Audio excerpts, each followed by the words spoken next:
I am Brad Keelor. He is Scott Anderson. Next up on Director's Cut, find out about the exciting project he's been working on and the geology he's seen in Denali National Park.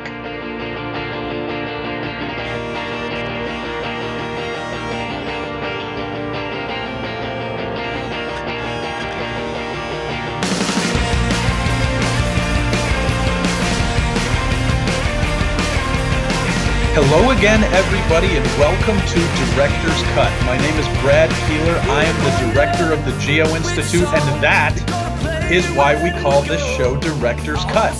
Every single week, until I get fired or someone tells me not to do this anymore, I sit down with a different GI member who will tell you all kinds of stories about themselves. Some of them are personal, some are professional. All of them are fun. It is, of course, as always, a very special Director's Cut because we have just celebrated Terzaghi Day. In the background, you have not entered some kind of time warp. That is a Terzaghi tree meant to celebrate the season. Hopefully you watched our Terzaghi Day live stream with Sergei Terzaghi just a few days ago. If not, you can catch up on that on our YouTube channel, which, if you enjoy what you're going to see today, and I think you will, you do want to click subscribe. You want to click get notifications. We will let you know every time we post something new to the channel.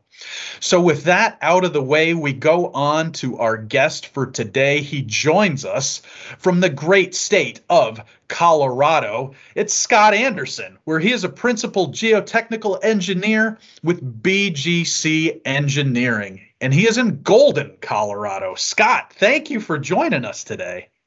Hey, Brad, thanks for having me. I think we're going to have some fun. We try to keep that a constant every week. We will start your interview the same way we start with everyone else, and that is to describe your job in 45 seconds. Wow. Okay, 45 seconds or less, I suppose. So, no, it has to be exactly 45. Principal geotechnical engineer with BGC Engineering, and what that means is I work with a lot of partners, including people like Brad, and also good people here at BGC and our clients.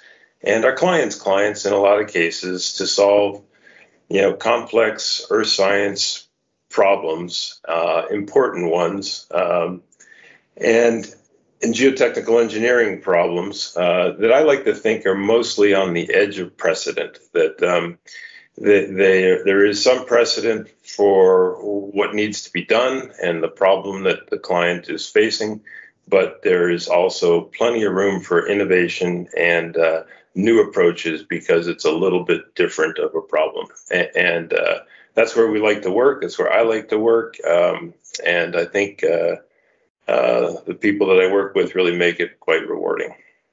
I always get excited when people put that I word, innovation, in their response to that question. And I'm sure we'll be getting into that a little bit later in the interview. So we have to start with something fun, or maybe not so fun, because this could be kind of a disgusting question, depending on your viewpoint. I have to ask, what's the worst tasting water you have ever had? Well, that's a funny question, Brad.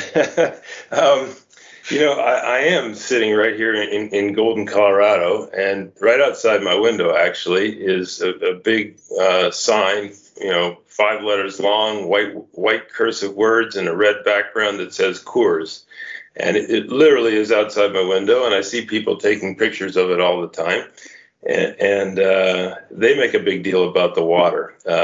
And I guess it's the same water I'm used to drinking. But the worst tasting water I've ever had happened last week when I was in the break room heading out for an afternoon. I had to run up to Boulder for something. And I reached into the fridge and grabbed a La Croix sparkling water that we have in there. And I didn't look at it real carefully. I got in my car and I opened it up, and it was coconut flavored. And I would say that the worst tasting water I've ever had is coconut flavored La Croix. And apologies to people out there that might like it, but that was a big mistake. I'm glad we don't take on any sponsors for Director's Cut, because if they were in line, they'd probably bail at this point. But I think that's a solid answer and very recent. You probably wanted me to go geographic with it, but I wasn't gonna finger any place that I've been. Tales of sulfuric drinking water. Right.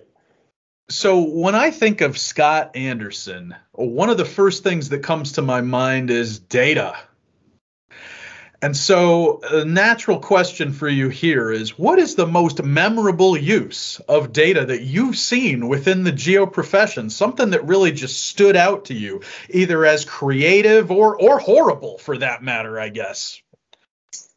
Yeah, that's an interesting question. I'm glad you think of me or you think of data when you think of me. I mean, I am kind of intrigued by data and the idea that they used to be hard to come by, but they're actually becoming very easy to acquire right now. But what's difficult is turning those data into information. And I think the fascination that many people have is with the collection of data, and it's maybe less, right now anyhow, a little less rewarding on what to do with these data, and maybe it's a little daunting sometimes.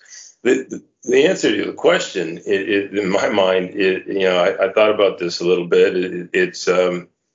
It's not a specific project, but it's the application of geophysics to what we do. That we, in my career, have gone from very simplistic, use of geophysics, where basically might be striking the ground with a hammer and measuring seismic velocities and P waves and S waves through the ground, and simple interpretations of that, to what we're doing right now. And the imaging that I'm seeing on some projects is very complex, and yet I feel like we're at the tip of the iceberg with what we'll do with data that come from geophysical monitoring techniques, and that someday we're going to look back at the year 2021 and chuckle at how simplistic we were and how we were missing so much.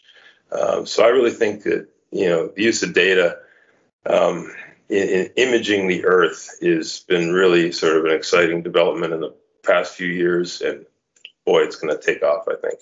So follow-up question here. Where do you think geotechnical engineering is in the pantheon of big data adaptation, use, whatever you want to say?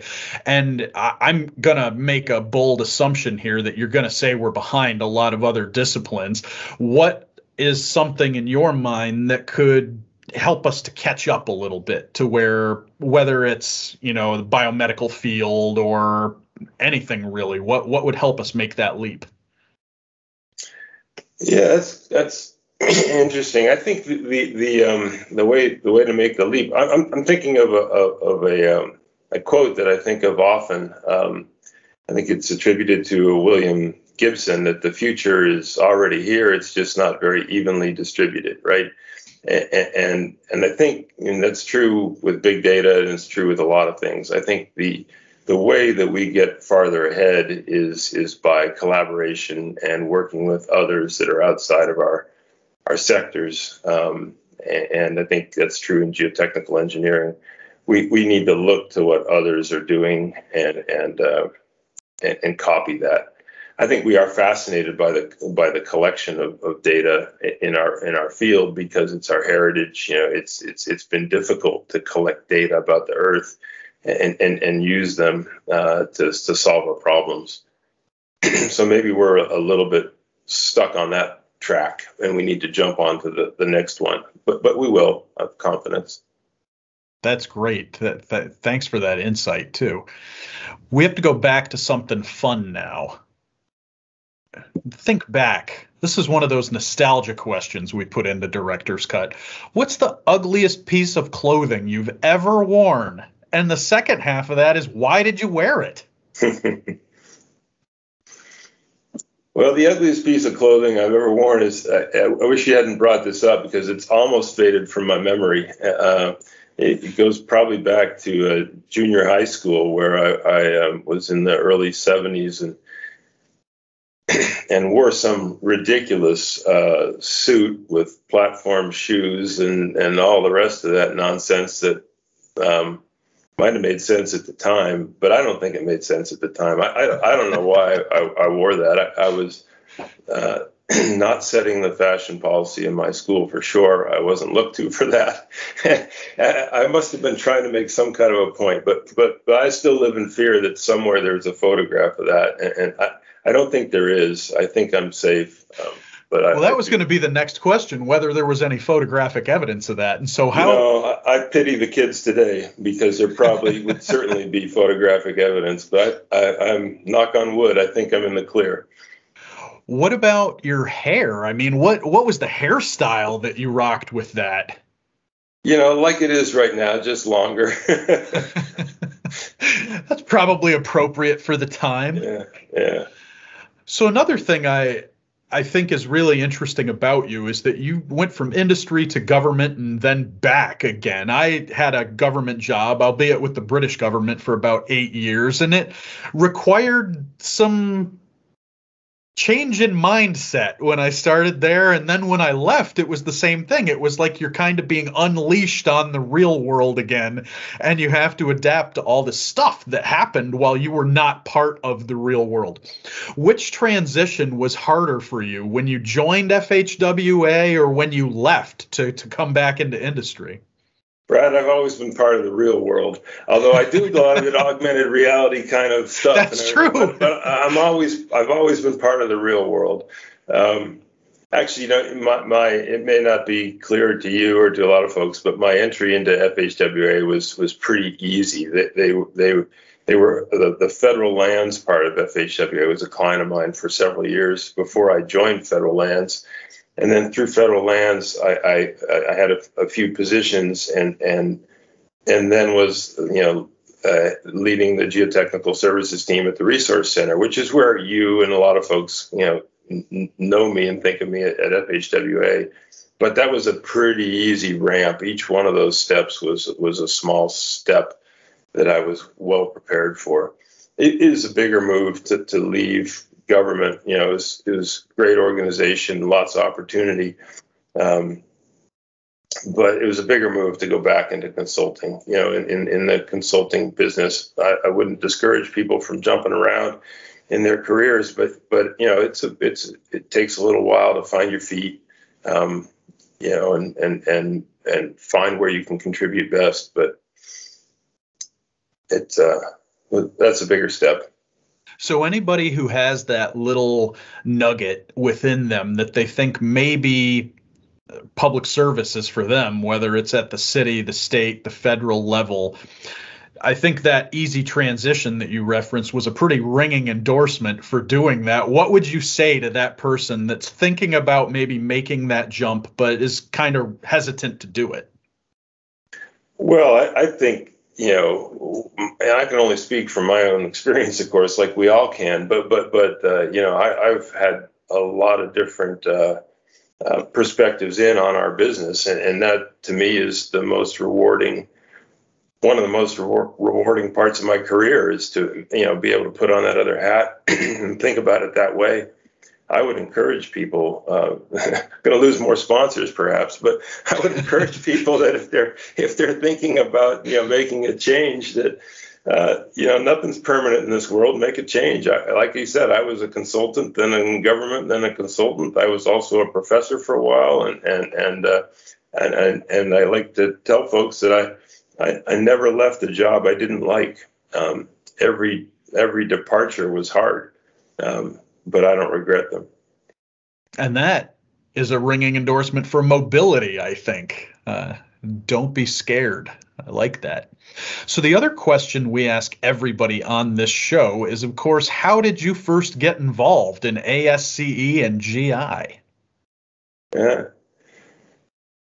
Well, let's see. ASCE and GI weren't, GI wasn't, I guess, in place at the time, but ASCE wasn't my first professional affiliation. My first one was the Association of Engineering Geologists, and That was kind of like a starter drug or something. It was a small, smaller, more familiar, a little more casual group. And my, professor in graduate school in geology, encouraged that, and that's where I got started there. And then when when I went to Berkeley and into civil engineering, I quickly affiliated with ASCE, and the rest is kind of history. I do think it's an important question that you ask, and I do think that every year goes by, and I wish I had done more with ASCE and the Geo-Institute. I try to do something every year, and I really I think it's important, Brad, that you in particular and the organization that you direct, extremely important for us, and it doesn't happen without contributions from people that are members. And I do, now that I got this platform, whoever's listening still, I want to encourage, and anyone who's listening still is probably the choir, but it really is important that everybody contribute the extent they can to this organization. We couldn't be where we are without it, and it doesn't exist without us. So. And if you, the viewer, are sitting there and saying, how do I get involved? Well, let me tell you, just head on over to geoinstitute.org. We really do have some way for everybody to get involved, whether it's local, national, on a technical committee. Pick an area that you're passionate about, and we will find you a spot. That's how volunteer organizations work. What I really liked there, Scott, was you're referring to AEG as the gateway drug for your involvement. And I want to try out a new slogan now for ASCE, that we're the heroin of technical societies. And I don't think it's going to make it on any of the marketing material. But if you see that in print somewhere someday, know that it was this conversation that started that. We could work on what that should be, but yeah, maybe heroin's a bit of a reach. It might need some fine tuning. Yeah. So the question that we teased at the beginning here was about your time in Denali, and the question is this, and you will lead us to that answer. What's the most impressive geological formation that you've ever seen? Yes, Brad, we're doing a project in Denali right now, which is quite spectacular. It's in an area called Polychrome Pass, and it's not really a pass, so it kind of goes near one, but it is definitely polychrome. The rock is multicolored. It's a sequence of volcanic rocks, of basalts and rhyolites, and even some perlite like you might put in your garden box. And that rock is old, and it's been faulted and folded, and it's up in the air right now on a pretty steep slope, and the road into the national park goes across this slope. And unfortunately, there's a landslide there, which has another pretty name called Pretty Rocks, the Pretty Rocks landslide. And it's taken out the road, and we're looking at alternatives to get across that landslide. So we drilled a hole recently in this beautiful multicolored old rock, and 100 feet down, we came across a foot of ice. And I've seen ice in soil before, and I've seen permafrost before, and all the rest of it. But it was pretty remarkable to me to think of this steep mountainside. It's been there for a long time. And 100 feet down in bedrock stratigraphy, there's a foot of ice. And so that's a pretty remarkable geological formation to me right now, to think, that we have those kinds of mountains out there. We have those kinds of slopes out there. Obviously, a lot of us are thinking about a changing climate and what that means. And I think it kind of opens eyes to where those kinds of influences could be actually realized. And that's really what's happening in Denali. So I assume that while you've been up there, you've had an opportunity to get out and explore at least a little bit. What has been your wildest moment in Denali since you've been working on this project? Well, I'm in the office most of the time, but I have been there, and actually, unfortunately, it's been kind of a COVID time as well. So, as you're all aware, so I haven't been there as much as I would have been otherwise, and we have used some of this augmented reality kind of work to pretend like we're there when we're not, which has been another interesting story. But on trips that I've been up there, it's a spectacular place. Seen grizzly bear and seen, moose and great wildlife. And a little known fact about me is I almost made it to the top of Denali many, many years ago. Right before in my graduate studies, right before I went from being more of a geologist to more of an engineer. So. That is an impressive feat, even if you almost got there. That's a lot higher up than I've ever been. We climb these mountains out here in Virginia that are 4,200 feet, and we think we're on top of the world. It was a pretty special experience. Yeah, it was a pretty special experience. Yeah. That's very cool. So we have 3 questions left, and they're all fun ones here. So you had the unique experience of being at Berkeley in the late 80s, right at the end of Harry Seed's life. And you were there, I think, during the time when he passed away. What was your time like at Berkeley during the end of Professor Seed's life there? Well, that's an insightful question, and one you must have done a little research on to figure out when I was there and all the rest of that. So, but indeed, it starts actually a little earlier than your question. I was, an engineering geologist in graduate school prior to going to Berkeley. I was on a track. It was my career ambition to be a professor, and so I was looking for a doctorate. And I had a couple offers to do work other than Berkeley in engineering geology programs. But I also worked at the time for a company called Woodward Clyde Consultants. And I worked primarily as an engineer there, as staff engineer. And they all told me, you have to go to Berkeley, Scott. It's where you have to go. You just need to do it. And Harry Seed is there, and you'd be a fool not to go. And I guess I listened. They were good mentors that I had in the days. Mentors are important. And I went, and with a lot of uncertainty, but I sat in Harry Seed's class the first week of school or whatever, and I was instantly taken by what he brought, and I realized within moments or days or maybe as long as a week that I'm an engineer. I'm not a geologist after all.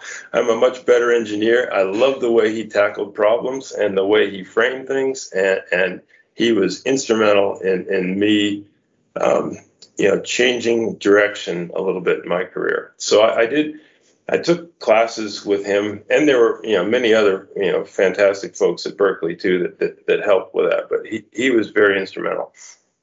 And I took classes with him, and I was actually his TA the last year that he was there, including the semester that he passed. And so it was a very special time. When he did, his son Ray Seed came in and took over in what must have been a very difficult time. I don't think I appreciated as much at the time how difficult that probably was, but and he did a great job. But that was really a special period to be at Berkeley. I feel very fortunate that I got there just in time. Those are great stories, and I think this is probably the reason that we continue to do Director's Cut every week, because we have these members with amazing life experiences like this, and thanks for sharing that with everybody. That was fantastic. So we've got 2 questions left. This one's a little bit, well, maybe they're both exciting. Maybe they're both glib. Maybe they're both funny. I don't know. What was the first international trip you took in your life? And what was the biggest thing that surprised you? Well, the first international trip in my life, I'm gonna look at this from like a professional perspective, not my international trips in my life, and one of the first international trips I took as a professional was to go to the International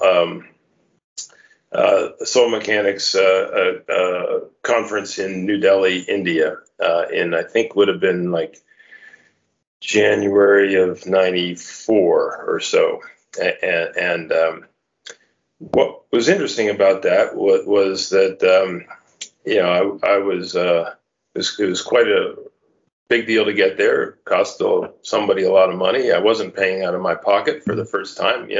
Students pay out of their pockets a lot of the time. When you're no longer a student, you're somebody else's paying, so it felt like a lot of responsibility. And we had a break day in the middle of the conference, and we went down to the Taj Mahal in Agra and on a tour. And on that tour, walking back from touring around the mausoleum and walking back along the reflection ponds, I bumped into a former Berkeley classmate, Dimitris Dematis, who was not part of the conference and was just happened to be in Delhi and in Agra at the same time. And it was a stunner that I could be around the world in such a weird place and bump into somebody. So that was a big surprise. But more important, he said, "Scott, I'm here for a wedding. I'm going to a friend's Hindu wedding tomorrow night, and you should come." And I'm thinking, well, you can't invite me to somebody else's wedding in a foreign country and whatever.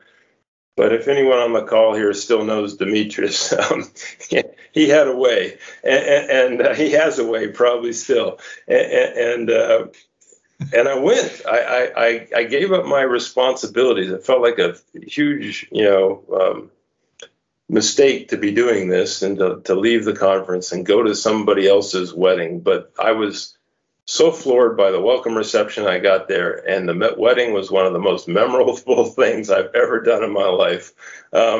So just a little tidbit from that question is, man, if there's an opportunity that presents itself, consider a redirection. And you never know who you're going to run into, no matter where you are. I've since run into other people in foreign cities that I had, just out of other walks of my life, like, what the heck are you doing here in Paris or Rome or whatever? And son of a gun. So be careful out there. And then the opposite of that is you can go to the grocery store on a Saturday afternoon every week for 6 weeks and never see a single person you know. It's kind of unbelievable. It is a little bit odd, isn't it? Yep. So the final question, you touched on a little bit in one of your earlier answers, but we're really going to focus on this now, and you're going to give us some quality intel on this topic. How can we increase collaboration between geologists and geotechnical engineers? I think especially at the university level, a lot of times you go on a campus. I'm sorry, Penn State, I always use you as an example here. But the geotechs are like 3/4 of a mile away from the geology building, and they don't really talk to each other that much, and I don't think their case is unique. What can we do to bring these people together, either at the academic level or out in industry and the practitioner community? Yeah, that's a question I've been asked throughout my career, I guess, probably because I have, ever since my undergraduate degree, done exactly what you just described. When I started as an undergrad, which was at University of Colorado Boulder, it was in the late 70s, and after the first OPEC oil embargo, a lot of folks were going into geology, and I didn't know anything about. I didn't know there was a career called geotechnical engineering, but I knew I liked earth science, and I knew I liked architecture as a sort of physical design kind of thing. And I ended up in a program with too many students. The university probably didn't want to turn away the tuition, so they accepted everybody into this geology program. And then they figured out, what are we going to do with all these people? We don't have the faculty to push them through the required courses, so they made up some curricula. then one of them was called engineering geology, where I took, a good deal of my required courses came from the civil engineering department, which is on the other end of the CU Boulder campus from the geology department. And I think I was only one of a few people. They didn't solve a lot of their problem by offering this curriculum. There weren't very many of us that chose that path, but for me, it was a real hit. I think the answer to that, is just lies in appreciation of what each, bring to the problems we're trying to solve. That anytime a geotechnical engineer is drawing a line between two borings or two soundings in the ground, they're doing geology, and it wouldn't hurt to ask a geologist, how they would draw that line, and geologists oftentimes are trying to get better understanding of things. And understanding is good, but our clients in the applied earth sciences are trying to solve a problem. And not too many clients come to us and say, I just like to have a better understanding of what's going on my project. No, they want understanding so they can solve a problem, and a geologist can figure that, need to be getting to that, I think. But Brad, just in closing, I think, this is an important question. It's one we've asked for a long time, and I see a terzaghi tree in the background over your shoulder there. And I recognize that, that was, maybe a lot of folks that see it as the birth of our practice of geotechnical engineering, and really it was a bifurcation of something. And I really believe that these kinds of bifurcations of practice are not over. They didn't happen in the last century. They happen all the time. And I think that we should be embracing that and recognizing that and preparing for that. In the same way that we need to increase collaboration between geologists and geotechnical engineers, we need to think about what the next bifurcation of our practice is, and be ready for the collaborations that are necessary to make that successful too. A very solid, a very complete answer, and very thoughtful. I really appreciate that. That's, I think, again, one of the things I love about this show is the amount of thoughtfulness that comes out here. I get that question asked so many times. You've got it honed. You're a machine. I had to go somewhere with it. Yeah. Well, that was the final one. You made it through all 10 questions, just like everybody else has before you. But we don't want to diminish the hugeness, if you will, of that achievement. So that was great, Scott, and fantastic interview. And everybody, yes, the terzaghi tree. Go back and watch our Terzaghi Day presentation with Sergei Terzaghi. You can watch last year's with Guna Gunalan up on our YouTube channel. There's always a lot happening in GI. If you liked what you saw today, and again, I hope you did, click subscribe, click get notifications. You'll be in the know every single time we post something to the channel. Other big things that are happening, I've got my Geo-Congress 2020 student competition winning t-shirt on today. Geo-Congress 22 registration is open. Just head over to geocongress.org. Check it out. We hope to see you in Charlotte. And the Geo-Congress 23 website is just about ready to launch as well. So something else to look forward to. So Scott, thanks for all this today. Again, for your thoughtfulness and for all the great answers. We appreciate it. Thanks, Brad. Glad to be here. And we will see everybody next week.